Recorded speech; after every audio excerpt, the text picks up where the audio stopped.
Terima kasih Bapak Presiden. Bismillahirrahmanirrahim. Assalamualaikum warahmatullahi wabarakatuh. Selamat siang dan salam sejahtera untuk kita semua. Om Swastiastu, Namo Buddhaya, salam kebajikan. Bapak Presiden yang kami hormati, Bapak dan Ibu sekalian, Kabinet Merah Putih dan seluruh hadirin yang kami hormati. Saya juga ingin menyampaikan selamat Idul Fitri kepada Bapak dan Ibu sekalian yang merayakan dan mohon maaf lahir batin.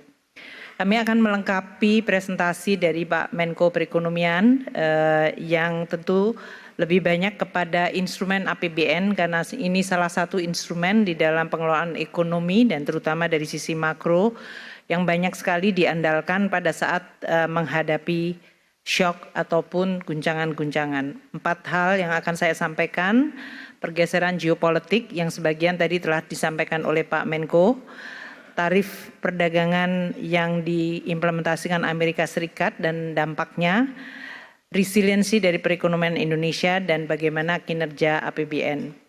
Ibu Bapak sekalian, kita semua memahami bahwa dunia berubah luar biasa. Pasca Perang Dunia Kedua, di mana pada saat itu negara Eropa porak-poranda dan harus dibangun, memunculkan suatu tekad bersama, terutama di negara-negara Barat, untuk memunculkan suatu institusi-institusi global seperti WTO, IMF, World Bank, di dalam rangka untuk mengelola perekonomian dunia agar bisa membangun kembali pasca puing Perang Dunia Kedua. Sekarang ini seluruh institusi global ini menjadi kurang efektif atau bahkan tidak efektif karena shareholder utamanya yaitu G7 terutama Amerika Serikat sendiri yang melahirkan institusi ini sekarang tidak lagi percaya pada institusi yang dibuat sehingga memunculkan suatu sistem yang sifatnya unilateral. Ini rule base yang selama dikenal sejak Perang Dunia Kedua sekarang menjadi tidak pasti. Di sisi lain memunculkan blok-blok baru termasuk BRIC tadi dan juga kebijakan yang semuanya cenderung menjadi dalam situasi tidak pasti intensitas dari persaingan yang sangat runcing setiap negara pasti instingnya adalah menjaga domestiknya. Maka banyak kebijakan ekonomi menjadi inward looking.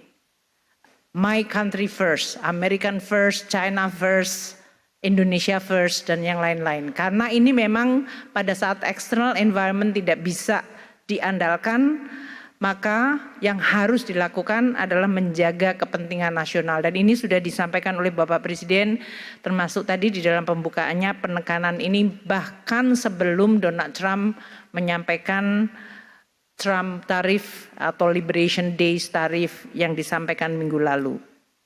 Tadinya kita masih berharap adanya supply chain yang berdasarkan perkawanan, makanya waktu itu muncul friendshoring, nearshoring, sekarang bahkan tidak ada definisi yang disebut kawan atau friend lagi.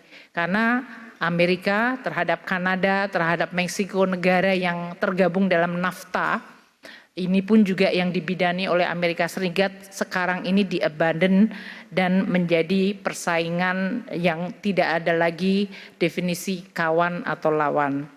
Inilah dunia yang kita hadapi. Kebijakan tarif Amerika menjadikan risiko ketidakpastian yang luar biasa. Kalau kita lihat timelinenya selama satu episode 1 Februari hingga April ini dalam 2 bulan telah mengubah lanskap perekonomian global. Pada saat Presiden Trump tanggal 1 April mengeluarkan executive order untuk mengatakan Kanada diberikan tarif 10% dan untuk energinya 25%, Meksiko diberikan tarif 25% dan Tiongkok 10%, itu telah mengubah seluruh tatanan perkawanan yang tadinya dianggap taken for granted itu akan terus berjalan. Sejalan dengan waktu muncul kemudian retaliasi atau respons dan ancaman tambahan untuk produk tertentu seperti baja dan aluminium. Kemudian muncul executive order yang baru tanggal 4 Maret persis sebulan yang lalu untuk menambah untuk Tiongkok 20% dan Kanada melakukan retaliasi. Timeline ini menggambarkan hanya dalam waktu 1 bulan. Dunia yang tadinya digovern dengan rule base, sekarang tidak ada lagi kepastian. Ini yang menjadi salah satu yang perlu untuk kita perhatikan di dalam kita mengelola ekonomi. Tidak kita terus-menerus terkaget-kaget, namun pada saat yang sama kita tetap waspada. Jelajahi cara baru mendapatkan informasi. Download Metro TV Extend sekarang.